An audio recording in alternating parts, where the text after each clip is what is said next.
시간이 되었으므로 다 같이 사도신경을 고백하여 오늘의 예배를 하나님께 올려드리도록 하겠습니다. 나는 전능하신 아버지 하나님 천지의 창조주를 믿습니다. 나는 그의 유일하신 아들 우리 주 예수 그리스도를 믿습니다. 그는 성령으로 잉태되어 동정녀 마리아에게서 나시고 본디오 빌라도에게 고난을 받아 십자가에 못 박혀 죽으시고 장사된 지 사흘 만에 죽은 자 가운데서 다시 살아나셨으며 하늘에 오르시어 전능하신 아버지 하나님 우편에 앉아 계시다가 거기로부터 살아있는 자와 죽은 자를 심판하러 오십니다. 나는 성령을 믿으며 거룩한 공교회와 성도의 교제와 죄를 용서받는 것과 몸의 부활과 영생을 믿습니다. 아멘.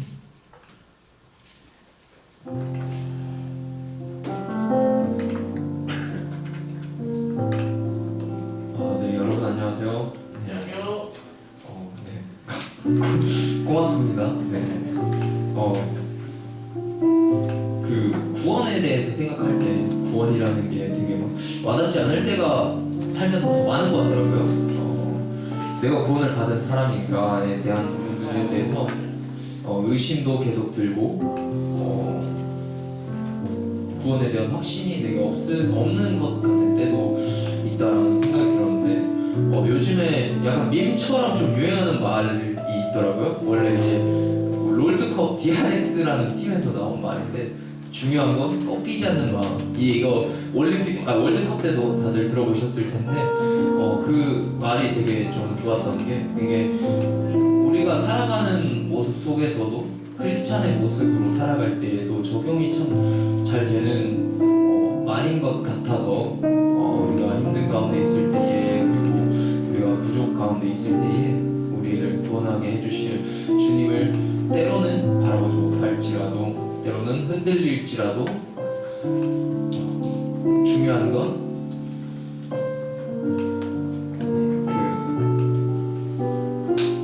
그 마음이 될 줄로 신뢰하며 오늘도 여전히 힘든 상황과 우리가 고난의 상황은 변함이 없지만 그럼에도 꺾이지 않는 그 마음으로 나아갈 수 있는 우리 한 사람 한 사람이 되기를 축복합니다. 함께 찬양하며 나아가길 소망합니다.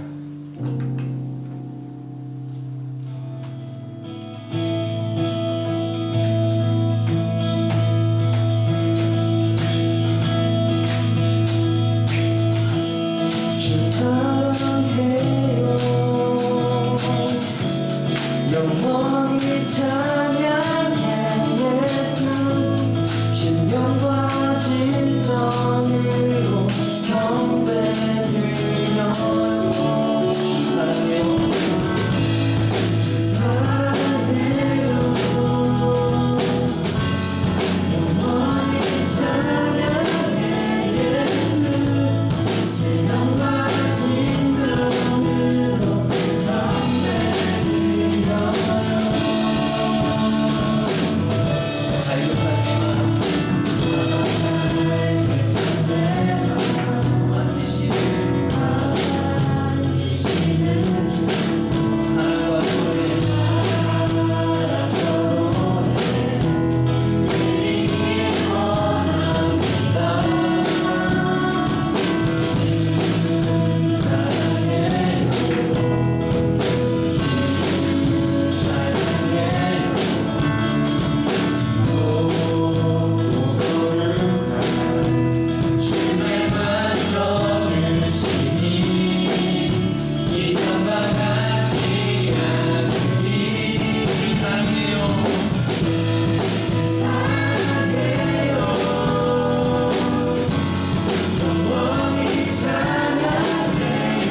원하시니 보좌에 앉으신 우리 하나님과 어린 양께 있도다. 구원하시니 보좌에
지켜봐 주시고 저희 붙들어 주시고 이끌어 주셔서 각자의 마음 잡아 주셔서 오늘 다 이 자리에 하나님 전 앞에 이렇게 나와 예배에 참석하게 하시니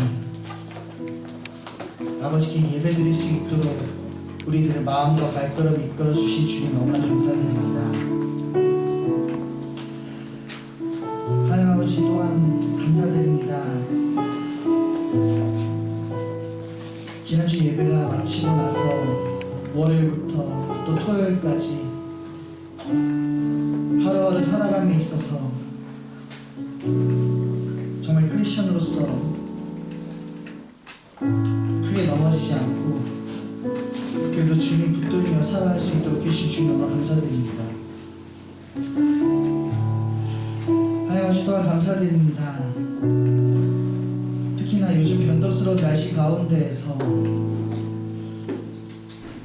그리고 아직 코로나가 다시금 유행하고 있는 상황 속에서도 저희 몸 이렇게 건강하도록 붙들어 주셔서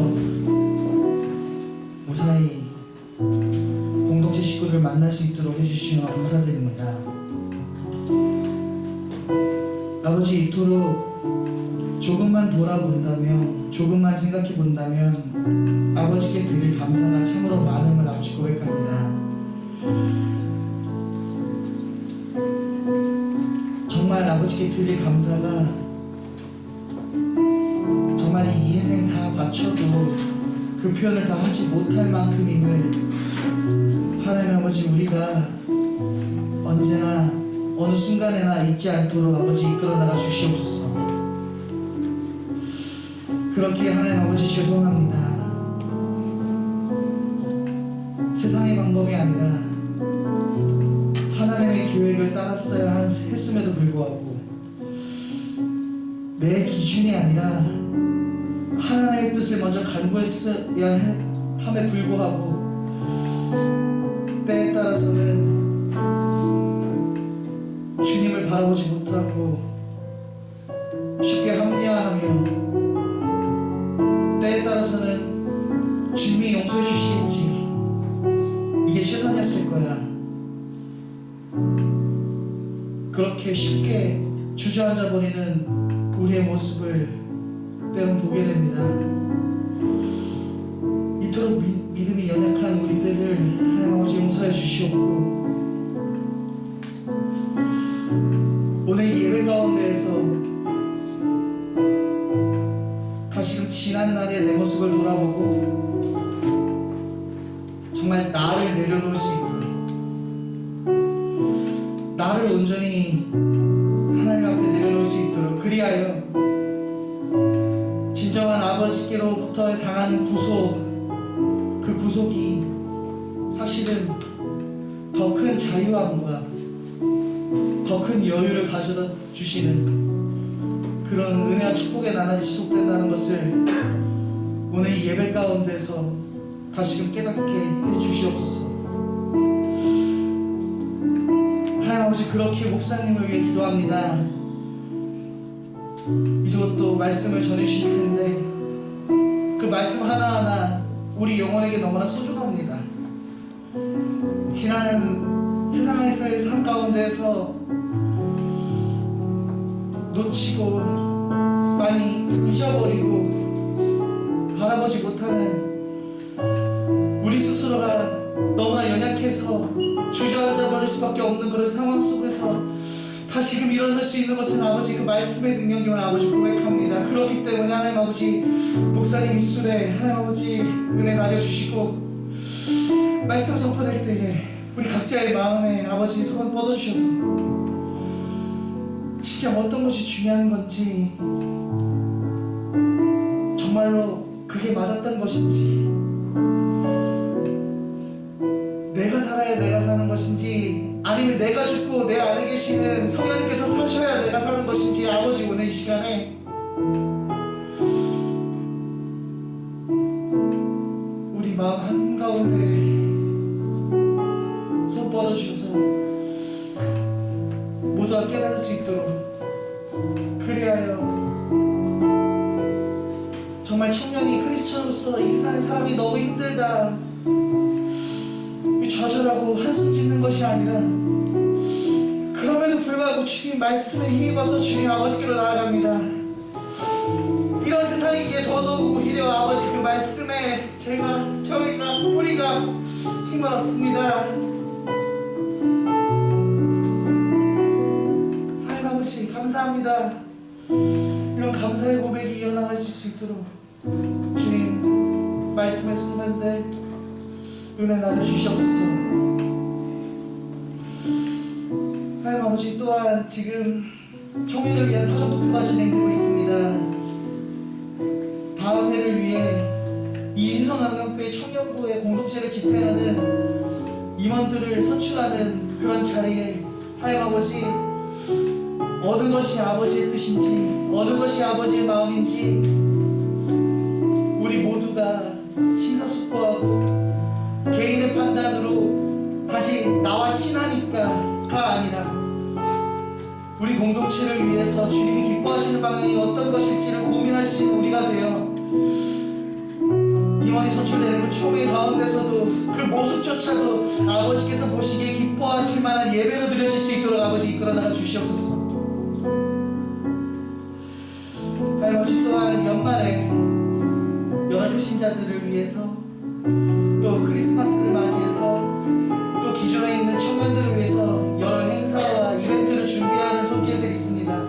이토록 공동체를 사랑하는 손길들이 있습니다. 이토록 자기 자신의 수고를 마다하지 않고 영혼 한 사람 한 사람을 아끼는 손길들이 있습니다. 그 손길들을 위해서 하나님 아버지 축복하기를 원하오니 그들의 그 노력이 그저 쓸데없는 수고가 아니라 괜히 힘든 하나의 고난이 아니라 그로 인해서 영혼이 살아나는 것을 목격하고 그로 인해서 내 영혼이 오히려 살아나는 그런 하나님의 축복의 역사, 은혜의 역사로서 이어나가질 수 있도록 주님이 모든 이벤트들 준비하는 손길들 기억해 주시옵소서. 하나님 아버지, 이제 몇 주 뒤면 한 해가 마무리 짓게 됩니다. 각자 연초에 다졌던 마음들이 있습니다. 주님을 향했던 마음들이 있습니다. 그 마음을 다시금 돌이키게 하시고 그로 인해서 다시금 내가 잠시 주저앉아 있었더라면 다시 일어날 수 있도록 주님 찾아주시옵고, 내가 주님을 바라보고 있었다면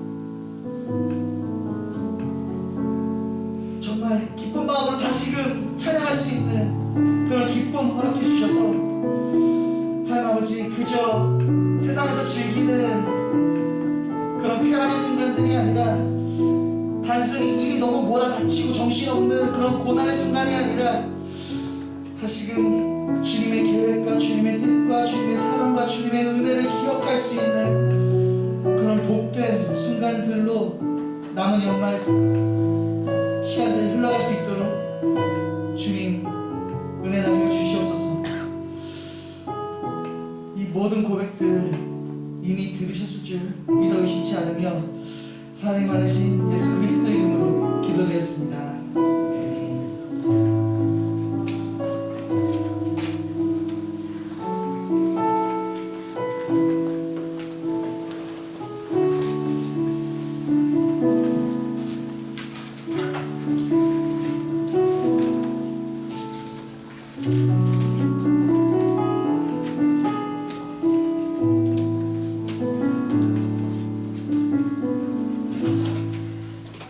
시편 40편 1절에서 10절까지의 말씀입니다. 시간 우리 하나님 말씀 경외하는 마음으로 자리에서 마치겠습니다. 우리 하나님의 말씀을 이렇게 합독합니다. 내가 여호와를 기다리고 기다렸더니 귀를 기울이사 나의 부르짖음을 들으셨도다. 나를 기가 막힐 웅덩이와 수렁에서 끌어올리시고 내 발을 반석 위에 두사 내 걸음을 견고하게 하셨도다. 새 노래 곧 우리 하나님께 올릴 찬송을 내 입에 두셨으니 많은 사람이 보고 두려워하여 여호와를 의지하리로다. 여호와를 의지하고 교만한 자와 거짓에 치우치는 자를 돌아보지 아니하는 자는 복이 있도다. 여호와 나의 하나님이여, 주께서 행하신 기적이 많고 우리를 선하신 주의 생각도 많아 누구도 주와 견줄 수가 없나이다. 내가 널리 알려 말하고자 하나 너무 많아 그 수를 셀 수도 없나이다. 주께서 내 귀를 통하여 내게 들려주시기를 제사와 예물을 기뻐하지 아니하시며 번제와 속죄제를 요구하지 아니하신다 하신지라. 그때에 내가 말하기를 내가 왔나이다. 나를 가리켜 기록한 것이 두루마리 책에 있나이다. 나의 하나님이여 내가 주의 뜻 행하기를 즐기오니 주의 법이 나의 심중에 있나이다 하였나이다. 내가 많은 회중 가운데에서 이의 기쁜 소식을 전하였나이다. 여호와여 내가 내 입술을 닫지 아니할 줄을 주께서 아시나이다. 내가 주의 공의를 내 심중에 숨기지 아니하고 주의 성실과 구원을 선포하였으며 내가 주의 인자와 진리를 많은 회중 가운데에서 감추지 아니하였나이다. 아멘. 이것은 하나님의 말씀입니다. 자리에 앉으시겠습니다.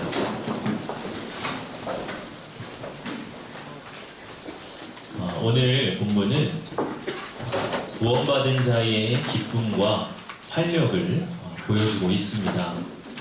본문의 기도자는 하나님을 기다리고 기다렸다 이렇게 말을 합니다. 기다리고 기다렸다는 것은 오래 기다렸다는 것이죠. 하나님이 쉽게 응답을 주시지 않습니다. 그러나 끝까지 하나님을 향하여 부르짖습니다. 그럴 때 하나님께서 그를 웅덩이와 수렁에서 건져 올려주시고 또 그 발을 반석 위에 세워주십니다. 이러한 구원의 경험을 통해서 이 기도자는 하나님을 새롭게 만나게 돼요. 그래서 오늘 본문은 이렇게 하나님을 새롭게 만난 자의 신앙생활이 다시금 새로워지는 그런 모습을 보여주고 있습니다. 우리가 오늘 이 본문의 이 기도자를 나에게 일치시키기 전에 먼저 예수님께 일치시켜 봐야 합니다. 왜냐하면 구약의 모든 말씀들은 예수님을 가리키고 있기 때문이죠. 예수님은 우리를 위해서 친히 웅덩이와 수렁으로 뛰어드셨습니다. 여러분, 수렁이 뭐죠? 본문 2절에도 수렁이라는 말이 나와 있는데 이 수렁은 늪이죠. NIV 표현을 보면 머드라고 나와 있어요. 그러니까 진흙이죠. 늪이라는 것은 어떻죠? 내 힘으로 빠져나올 수 없는 것입니다. 아니, 내 힘으로 빠져나오려고 할수록 더 깊이 빠져드는 것이 수렁이에요. 예수님은 우리의 인간 스스로의 힘으로 도저히 해결할 수 없는 그 수렁 가운데 친히 뛰어드셨습니다. 그것은 죄와 죽음의 문제이죠. 예수님은 그 수렁에서 하나님을 기다리고 또 기다리셨어요. 예수님은 이 십자가 죽음이라고 하는 그 수렁으로 들어가시기까지도 끝까지 하나님만을 바라보셨습니다. 하나님께서는 마침내 그 예수님을 부활로 끌어올리시고 그 발을 반석 위에 세우셨습니다. 우리 모든 사람 이제 그리스도 안에서 수렁이 아니라 반석 위에서 살아갈 수 있는 삶을 얻게 되었습니다. 여러분, 오늘 설교 제목이 신앙생활이 새로워지려면이에요. 그리고 우리 신앙생활이 새로워지려면 어떻게 해야 될까요? 예수님께로 가까이 가야 합니다. 구약과 신약이라는 말을 우리가 쓰죠. 신약이 뭡니까? 새로운 언약이라는 것이죠. 그러니까 구약과 신약 사이에는 예수님이 계십니다. 즉 예수님은 새롭게 하시는 분이신 거예요.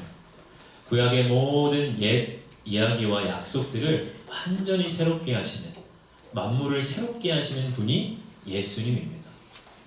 우리가 예수님께 가까이 가면 우리의 신앙의 생활도 새로워지게 됩니다. 이 오늘 본문에서 구원받은 자의 신앙생활이 어떻게 새로워지는가를 이렇게 보여주고 있는데요. 저는 이 오늘 본문을 예수님이 우리를 어떻게 어떤 부분을 새롭게 하시는가 하는 관점으로 좀 바라보기를 원해요. 먼저 오늘 예수님이 무엇을 새롭게 하시는가 3절을 여러분 보면요. 3절 같이 한번 읽어봅시다. 시작.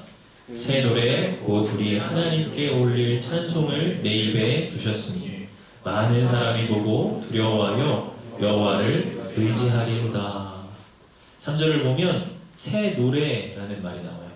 여러분, 새 노래가 뭘까요? 찬양 신곡이 발표된 겁니까? 마커스, 어노인팅 이런 앨범이 새로 발매된 그런 새 노래를 말할까요? 여기서 새 노래는 예배가 새로워졌다고 하는 뜻입니다. 예수님은 우리의 예배를 새롭게 하십니다. 이전에는 찬양이 뻔하게 다가왔어요. 늘 똑같은 가사 같았어요. 불러도 그냥 진부한 그런 내용이었습니다. 그런데 이제 그 찬양이 마치 새 노래처럼 내 안에서 진실하게 불려지는 것이요. 예배가 새로워진 것이죠. 이렇게 새 노래를 부를 수 있는 이유는 그의 마음에 은혜가 충만해졌기 때문이죠. 그리고 5절의 말씀도 보십시오. 여호와 나의 하나님이여, 주께서 행하신 기적이 많고 우리를 향하신 주의 생각도 많아 누구도 주와 견줄 수가 없나이다. 내가 널리 알려 말하고자 하나 너무 많아 그 수를 셀 수도 없나이다. 많다 하는 말이 반복이 되고 있어요.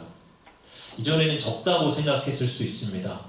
당신을 향한 하나님의 기적이 어떠한 것이었는지 한번 말해 보시겠습니까? 하면 한두 가지 겨우 생각날까 말까 한 그런 정도였을 수 있어요. 그런데 하나님을 새롭게 만나니 은혜가 충만해지는 것입니다. 그래서 하나님의 모든 기적과 그 은혜들이 너무 많아서 헤아릴 수 없는 그렇게 은혜가 충만해진 것이죠. 그러니 새 노래가 흘러나오는 것입니다. 여러분, 찬양이라고 하는 것은 이러한 풍성한 은혜 가운데서 흘러나오는 거예요. 그러니까 억지로 쥐어짠다고 해서 찬양이 되어지는 것이 아닙니다. 하나님은 형식적인 예배를 싫어하신다고 말씀하세요. 6절의 말씀도 보면 주께서 내 길을 통하여 내게 들려주시기를 제사와 예물을 기뻐하지 아니하시며 번제와 속죄제를 요구하지 아니하신다 하신지라.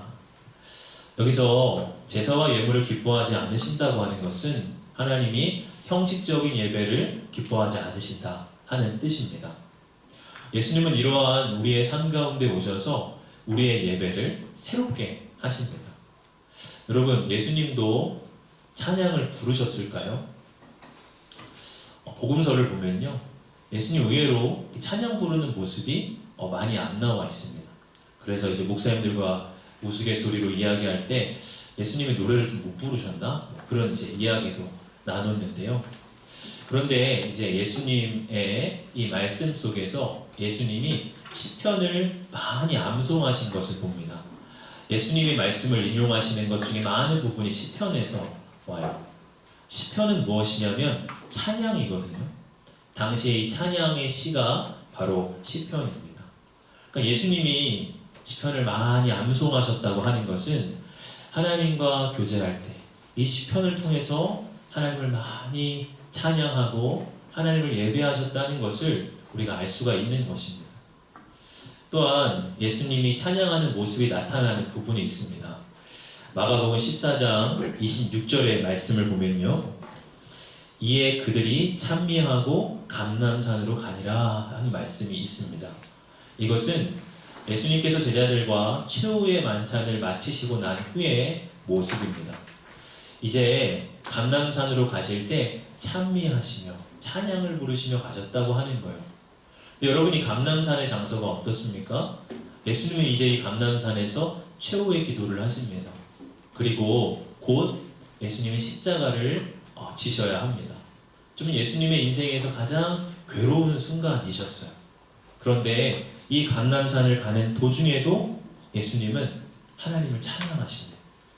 여러분이 감람산을 올라가며 이 예수님과 제자들이 함께 찬양을 부르는 그 모습을 한번 떠올려 보십시오.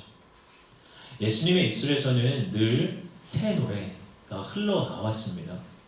예수님께서 이렇게 새로운 노래로 하나님을 늘 찬양하셨던 이유는 그분의 마음에 은혜가 가득했기 때문이에요.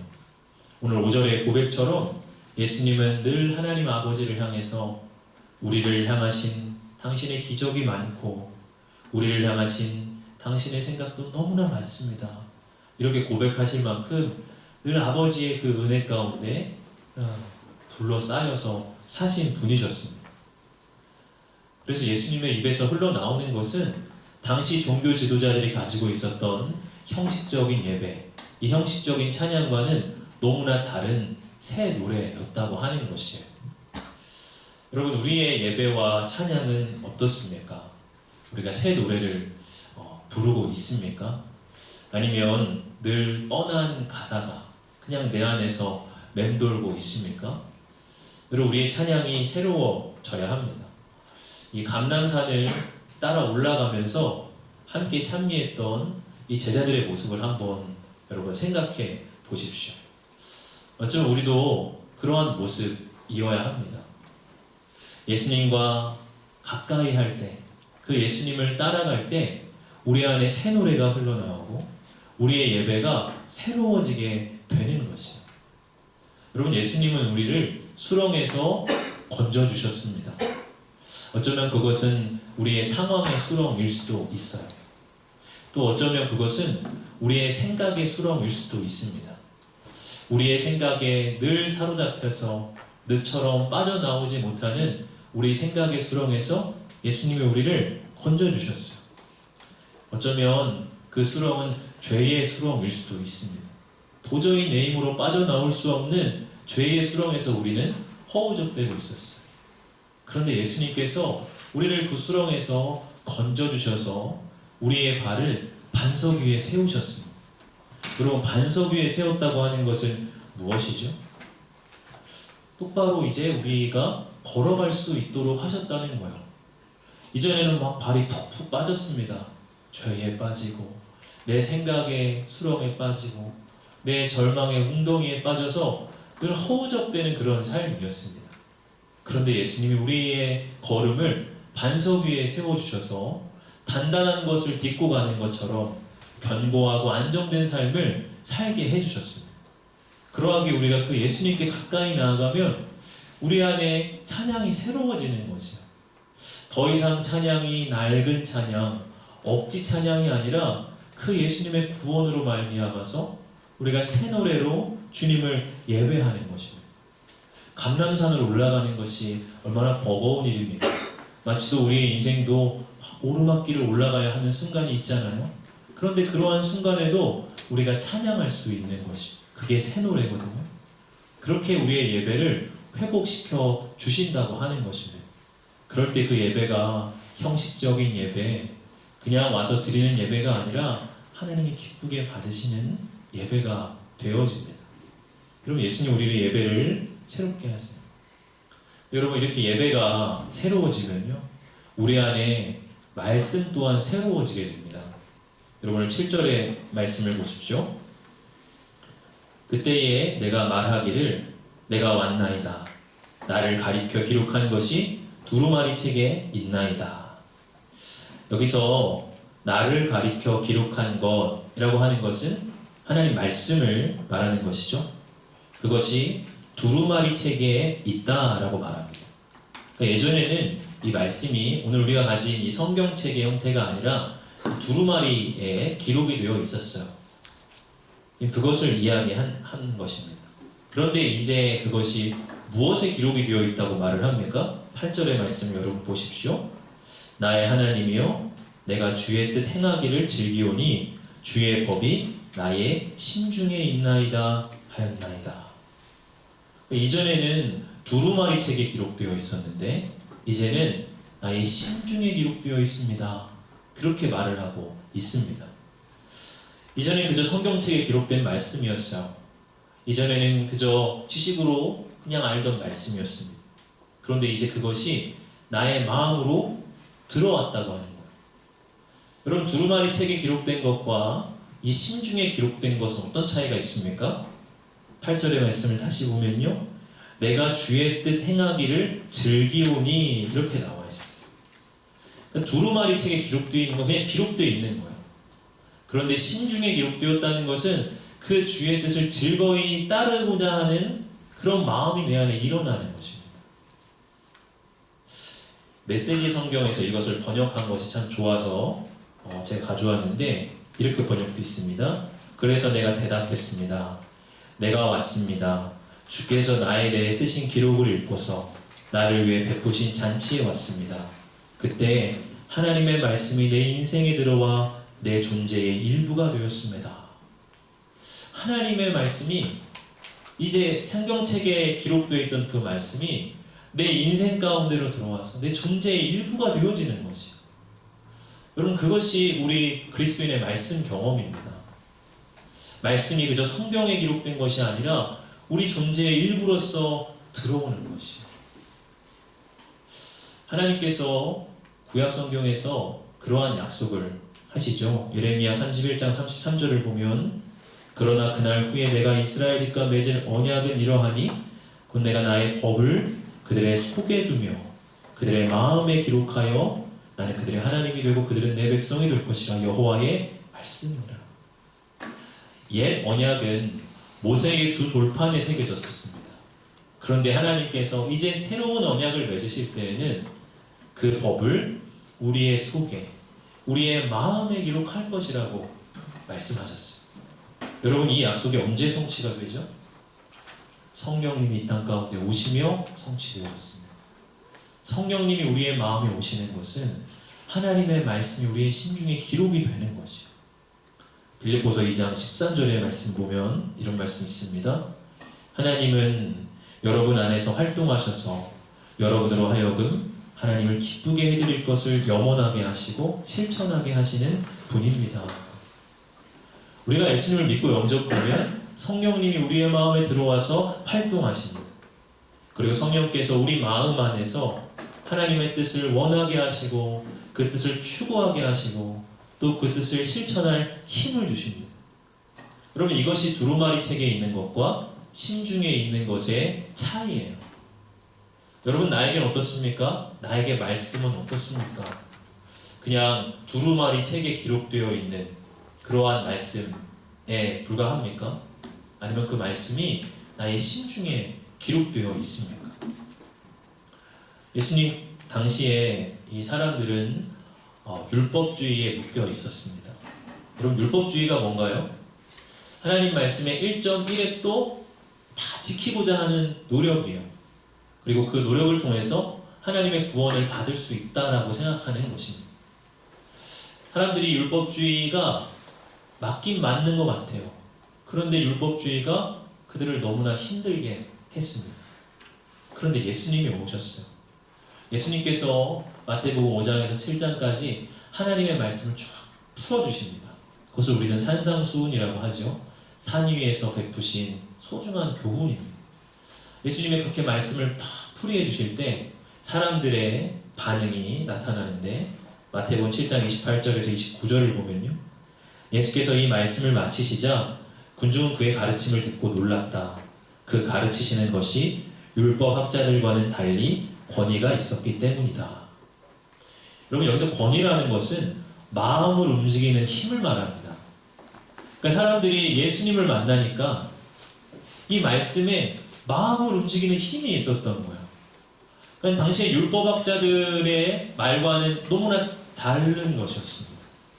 그냥 그 말씀의 두루마리 책에 있는 것에 불과한 사람과 예수님을 만나니 말씀이 막 마음을 움직이는 거예요. 그리고 막 그렇게 살고 싶은 열망이 일어나는 거예요. 간절한 마음이 일어나는 것입니다. 여러분, 이것이 우리 그리스도인들의 말씀 경험입니다. 우리는 율법주의 아래서 살아가지 않습니다. 두루마리 책에 기록된 말씀을 억지로 지켜야 구원을 받는 그러한 모습이 아니라 즐거이 그 말씀을 갈망하고 따라가고 취하는 것입니다. 그것이 우리가 가진 그 말씀입니다. 요즘에 팬인가 제자인가라는 책을 우리 청년들과 대림절을 통해서 읽고 있습니다. 참 많은 부분에서 은혜를 받는데 제가 참 은혜 받는 부분은 이 책이 한 챕터가 끝날 때마다 뒤에 사람들의 이제 간증이 실려 있어요. 팬이 아니라 제자로 정말 살아가는 사람들의 그런 고백이 실려 있는데 그것이 저에게 참 많은 이렇게 감동을 주더라고요. 그 이야기 가운데 이제 한 사람의 이야기가 소개됩니다. 팀 하틀레지라고 하는 사람의 이야기인데요. 그는 밀러맨이라는 별명으로 불렸잖아요. 그러니까 밀러는 뭐냐면 미국의 유명한 이제 양조회사 브랜드죠. 맥주를 가리킵니다. 그러니까 맥주 사업으로 큰 성공을 얻은 사람이에요. 그러니까 사람들이 그에게 밀러맨이라는 별명을 붙여줬습니다. 너무 돈을 많이 벌고 사업적으로는 번창이 있는데 그가 고백하는 것은 아내랑 결혼한 것보다 맥주랑 결혼한 것처럼 살았다. 가정 불화했던 거죠. 근데 어느 날 그에게 아트 노블스라고 하는 사람이 와서 전도를 합니다. 그리고 그의 권면하기를 교회에서 하는 부활절 연극을 보러 오라고 권하는 거야. 하도 이렇게 권하니까 이 사람이 이제 마지못해 거기를 가게 됩니다. 그런데 그 자리에서 그가 예수님을 만나게 돼요. 이러한 고백을 하는데 어느 날 그는 내게 부활절 연극을 보러 오라고 권했다. 그날 저녁 그리스도의 삶을 그린 연극을 억지로 보는데 갑자기 내 안에서 불똥이 튀었다.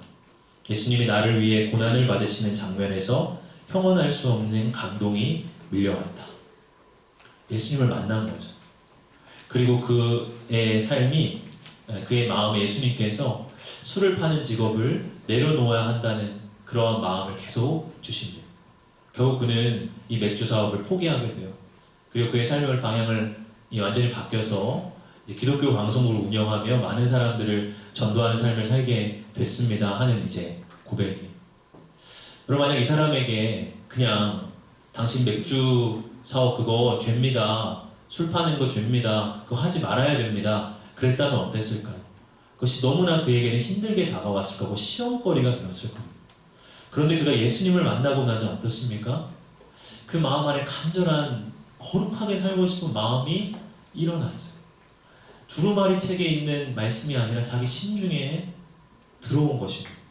그러니 그 말씀을 즐거이 따라가고 예수님을 전하는 삶을 살게 되었던 것이죠. 여러분, 예수님은 오셔서 우리의 말씀 경험을 새롭게 하십니다. 여러분, 예수님 우리를 수렁에서 건져주십니다. 어쩌면 그 수렁이라고 하는 것은 말씀대로 살아야 하는 걸 머리로는 알지만 마음으로는 원하지 않는 그것이 수렁일 수 있어요.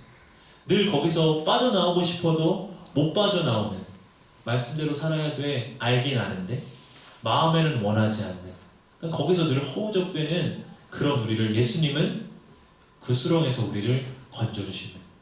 그리고 우리의 삶에 말씀이 반석되게 하시고 그 말씀 위에서 우리로 걸어가게 하십니다.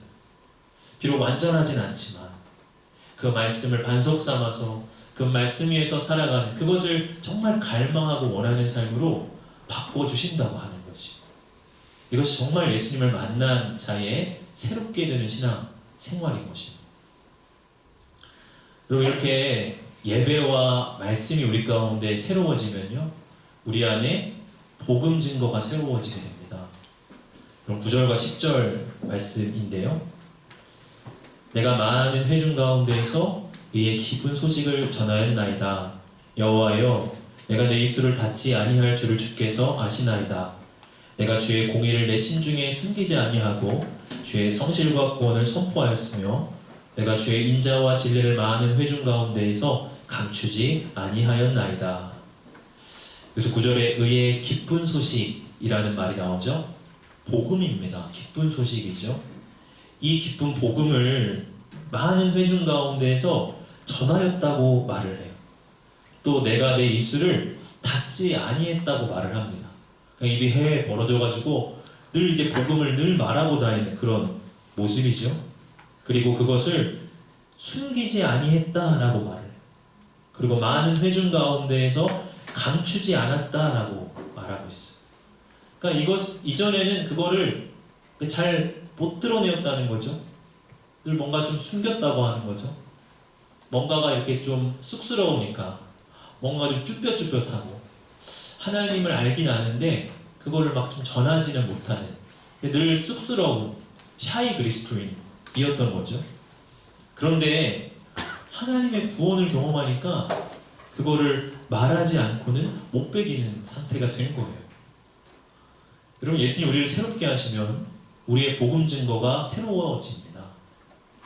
늘 많이 하는 얘기지만 어디 우리가 맛집에 가서 맛있는 음식을 먹어도 어때요?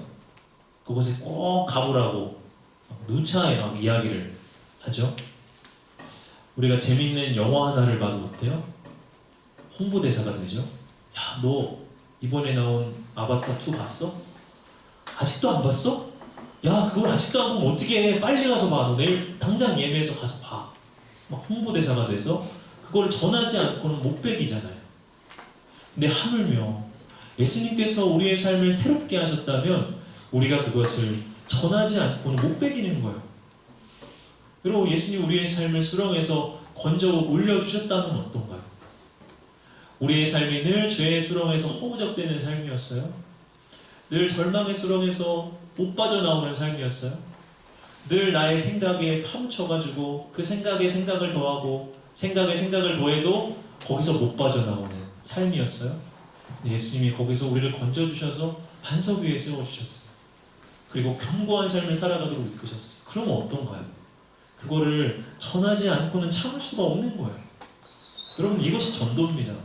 이것이 복음 증거입니다. 요한복음 1장을 보면요, 제자들이 예수님을 만나는 이야기가 나타납니다. 예수님이 안드레에게 가서 무엇을 구하느냐, 와서 보라 하고 이제 초청을 하십니다. 안드레가 예수님을 가서 예수님을 만나게 됩니다. 그리고 그의 첫 번째 행동이 무엇입니까? 안드레가 자기 형제인 시몬 베드로에게 가서 전도해요.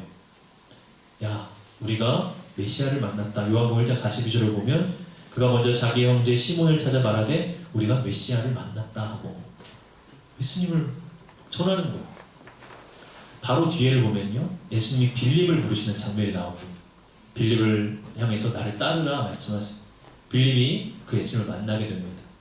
그리고 빌립이 가장 먼저 무엇을 하는지 아십니까? 나다나엘에게 가서 그 예수님을 전해요. 우리가 메시아를 만났다. 근데 나다나엘의 반응은 냉랭한 반응이었습니다. 어휴, 무슨 나사렛에서 선한 것이 난다 그러냐? 거부하는 반응이었어요.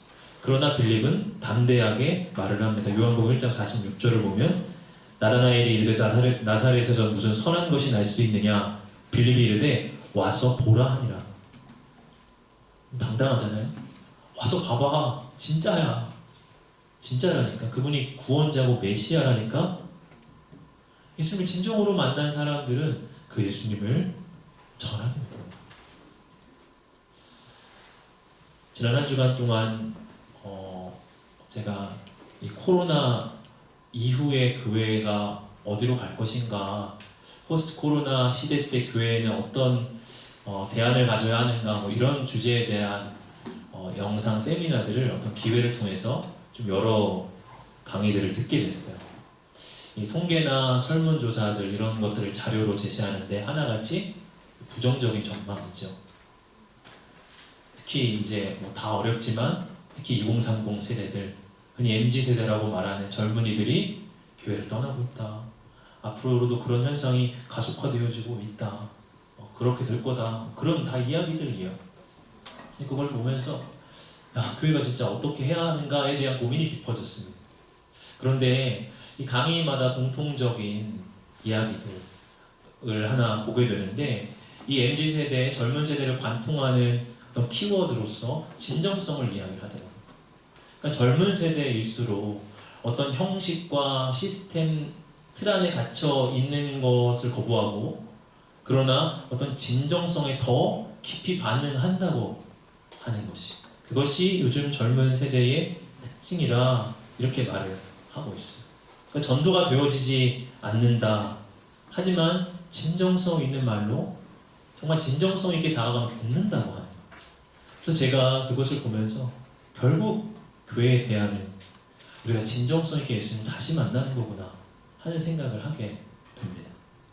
여러분, 우리가 진정성 있게 정말 예수님을 만나고 경험하면 우리의 복음 증거가 달라지겠죠. 여러분, 소그룹이 달라지게 되겠죠.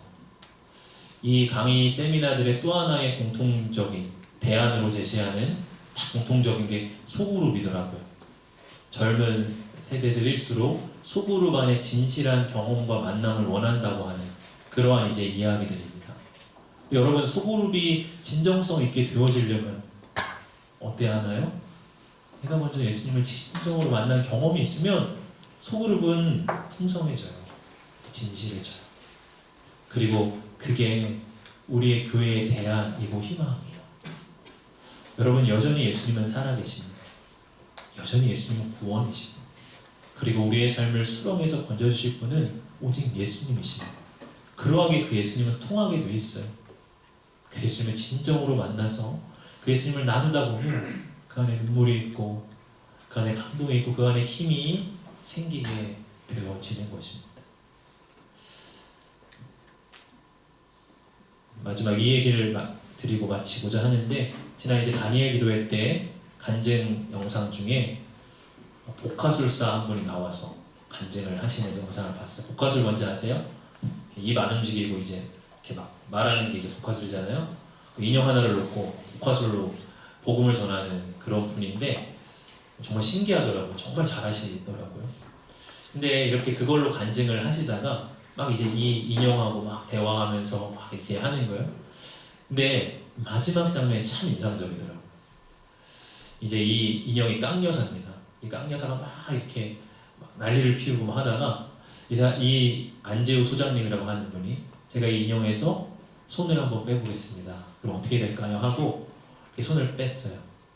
근데 이 인형이 이전까지 정말 살아있는 것처럼 막 말하고 막 이렇게 하던 그 인형, 1시간 내내 그랬던 인형이 쭉 쳐져가지고 아무 말도 하지 않고 완전히 죽어있는 이렇게 하는 거예요. 이제 하은이가 그걸 보고서 자기 되게 슬펐다고 이야기하더라고요. 근데 제가 봐도 마음이 좀 굉장히 슬퍼요.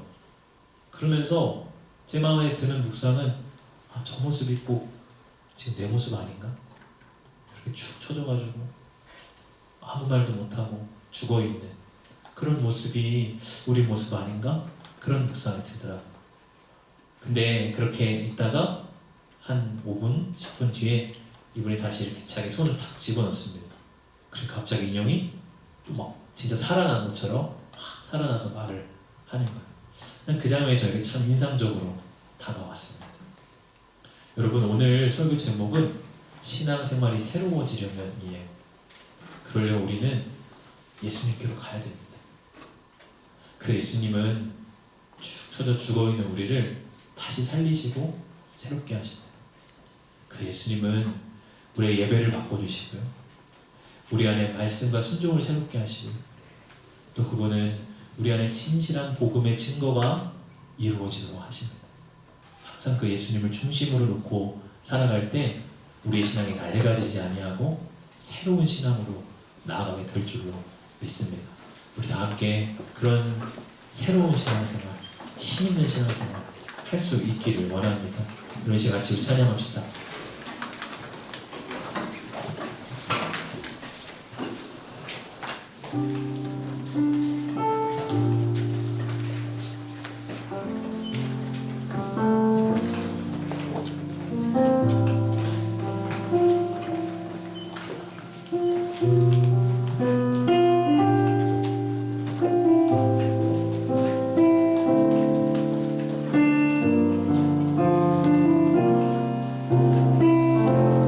예수는 내 힘이요,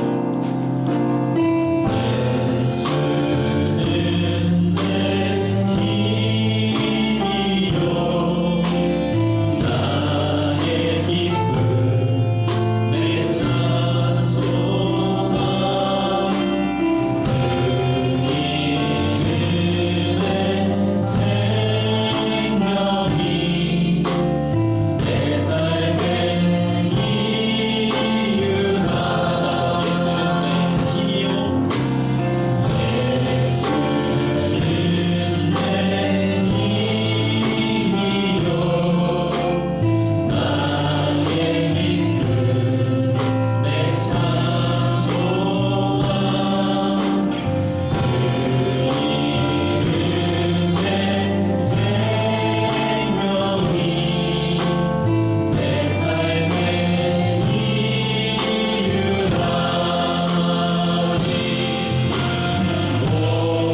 낡아가고 낡아진 허물을 벗고서 우리는 새로운 신앙생활을 하고 싶습니다.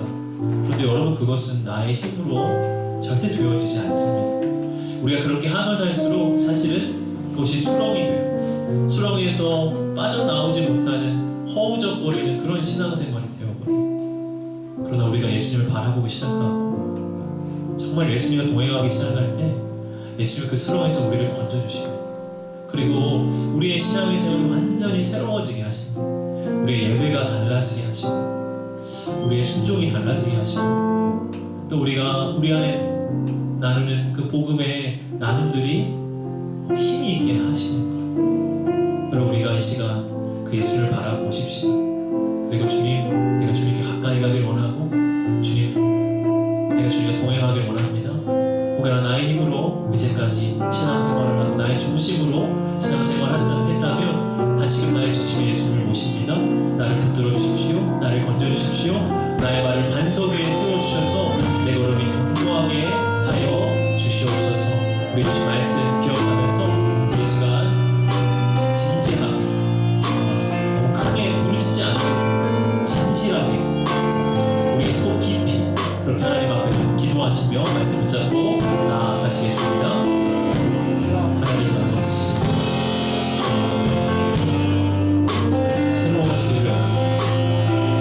새로워지고 우리의 신앙의 생활이 주님 새로운 모습으로 변해보자 주님 우리를 갈망합니다. 그러나 주님, 우리를 수렁에서 허우적거리는 것 같이 하나님, 그러한 나의 삶이었음을 고백합니다. 하나님, 나의 상황의 수렁에서 빠져나오지 못하고 나의 생각의 수렁에서 빠져나오지 못하고 허우적대는 것이 주여 나의 모습입니다. 나의 구원자 예수님, 우리의 구원자 되시는 예수님, 복음이신 예수님, 우리의 중심에 주님을 모십니다. 우리의 공동체 한가운데 예수님을 모십니다. 예수님, 나 중심의 신앙생활에서 이제 예수님 중심의 신앙생활로 바뀌어지기를 원합니다. 주님 오셔서 나를 붙여주시옵소서. 주님 오셔서 나를 세워주시옵소서. 주여, 나를 더 이상 허우적대게 두지 마시고 나의 발을 반석 위에 세워주시옵소서. 늘 넘어지고 늘 쓰러지는 우리의 모습에서 이제 반석 위를 걸어가듯이 견고한 삶으로 걸어 나아갈 수 있도록 예수님 계속해서 우리를 붙잡아 주시옵소서.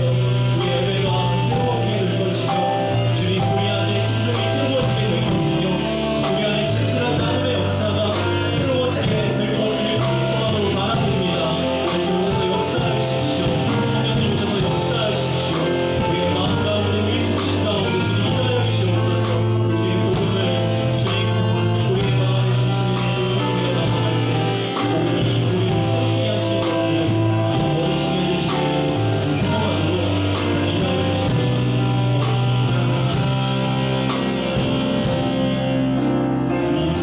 하나님, 우리는 새로운 신앙생활을 하고 싶습니다.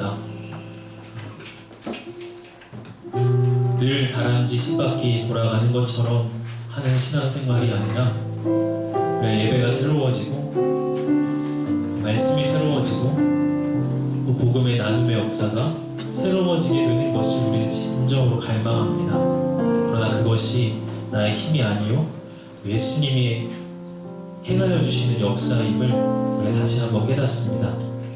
하나님, 늘 수렁에서 허우적대는 우리를 긍휼히 여겨주십시오. 나의 생각의 수렁에, 나의 감정의 수렁에서 헤어나오지 못하는 저희들을 예수님 붙잡아 주십시오. 우리의 삶을 반석 위에 세워주시기를 원합니다. 말씀의 반석 위에 우리가 세워져서 견고하게 우리의 삶을 걸어가고 싶습니다. 주님, 그렇게 오셔서 우리의 삶에 역사하여 주시옵소서. 성령님, 그렇게 오셔서 우리를 새롭게 하여 주시옵소서. 우리의 신앙의 생활이 이전과 다른 새로운 방향으로, 새로운 삶으로, 새로운 힘으로 나아가도록 주님 그렇게 역사하시고 우리를 붙들어 주시옵소서. 하나님, 이 시간 주님 앞에 귀한 예물 구별하여 올려드립니다. 주저헌금으로 11조의 예물로 새성전 중주 헌금으로 주 앞에 내어 드립니다. 또한 감사의 고백으로 드리는 예물이 있습니다. 거룩하신 하나님 한 분만 영광 받으시길 원합니다. 삶의 모든 순간마다 동행하시고 인도하시는 하나님의 은혜와 성실하심을 고백하며 삶으로 배워가게 하소서 하는 고백으로 드립니다. 또한 든든한 버팀목이 되어주시는 하나님께 감사합니다. 귀한 감사의 제목으로 올려드립니다. 하나님의 청년들 마음과 중심에 담긴 하나님 사랑하는 마음, 감사의 마음 주님 기뻐 호명하여 주시옵소서. 저들의 삶에 그의 나라와 의를 구할 때 모든 것 우리의 필요한 것을 것 채워주시는 하나님의 자비하신 손길을 다 경험케 하여 주옵소서. 예수님 이름으로 기도합니다. 아멘.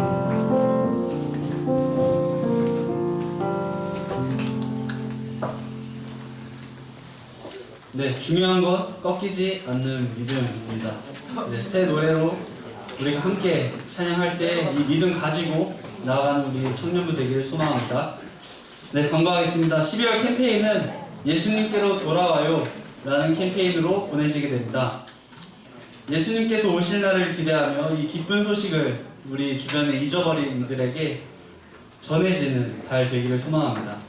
다음 광고는 2022년 다니엘 송년회 공지입니다. 일시는 지난번 말씀드렸듯이 12월 28일 수요일 오후 9시고요. 장소는 효성영광교회 글로리 카페입니다. 준비물은 10,000원 이상의 선물인데요. 이 10,000원 이상의 선물을 가져오실 때 내용물이 보이지 않게 종이 가방이나 포장지에 싸서 가지고 오시면 됩니다. 신청 방법은 이 뒤에도 보시면 포스터가 있는데 저 포스터에 자세히 보시면 QR코드가 있습니다. 그 QR코드를 찍으셔서 신청하시면 됩니다. 문의사항은 주고 있는 번호에 참고하셔서 문의를 넣어주시면 될 것 같습니다. 다음 광고는 성탄절 전야제 광고입니다. 12월 24일 크리스마스 이브날 오후 7시에 각 부서들이 발표를 하는 성탄절 전야제가 있습니다. 장소는 교회 3층 본당이고요. 네, 많은 관심 부탁드리고 또 많은 기도 부탁드리겠습니다. 저희 청년부에서는 특별히 블랙나이트와 연극을 준비하고 있습니다. 이 준비하고 있는 팀을 위해서도 많은 기도 부탁드리겠습니다. 네, 다음 광고는 오늘 예배 후에 새가족 연말 대잔치가 있습니다. 이제 리더분들이나 아니면 새가족분들께서 좀 참고하셔서 예배 후에 새가족 반으로 이제 가주시면 감사하겠습니다. 네, 다음 광고는 드디어 다음 주 12월 18일 날 정기 총회가 있습니다. 이제 사역 보고와 회계 보고를 다룰 예정이고요. 또 정말 중요한 2023년도 임원 선출이 있으니 네, 많은 관심 부탁드리고 또 본인들이 이제 투표한 이제 사전 후보자 3주 동안 투표한 이들을 위해서도 기도해 주시면 감사하겠습니다. 네, 이상 광고 마치고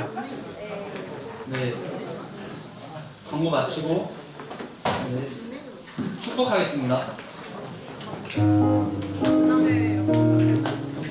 네, 우리 서로서로 주위를 둘러보면서 함께 축복하겠습니다. 오늘 들으신 말씀대로 우리가 예수님을 따라 동행할 때 우리의 예배가 새로워지고 또 그 안에서 우리가 듣고 순종하기를 결단하는 말씀이 새로워지고 어떠한 우리 안에 복음 증거의 능력이 새로워져서 끝내는 신앙생활, 우리의 신앙생활 자체가 새롭게 거듭나고 또 말씀의 반석 위에 온전히 세워지는 그런 역사가 일어날 수 있기를 서로서로 권면하는 마음으로 우리 둘 주위를 둘러보면서 함께 축복하도록 하겠습니다. 하나, 둘, 셋, 넷. 사랑의 예수님, 우리의 발을 씻기시네.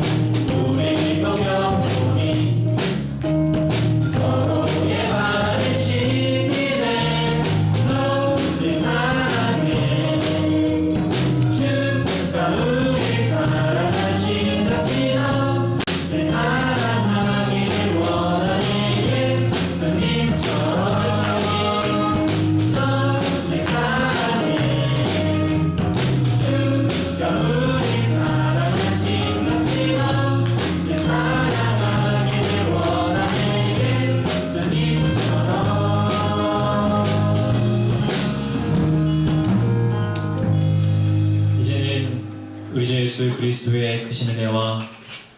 아버지의 무한하신 사랑하심과 성령의 교통하심이 오늘 우리를 새롭게 하시는 예수님을 바라보며 그 예수님을 따라가기를 제가 소망하고 결단하는 사랑하는 주의 백성들 머리 위에와 저들의 삶과 가정 위에 일터와 학업의 현장 위에 기도하고 준비해가는 앞으로의 모든 일들 위에 이제로부터 영원까지 함께 하시기를 간절히 축원하옵나이다.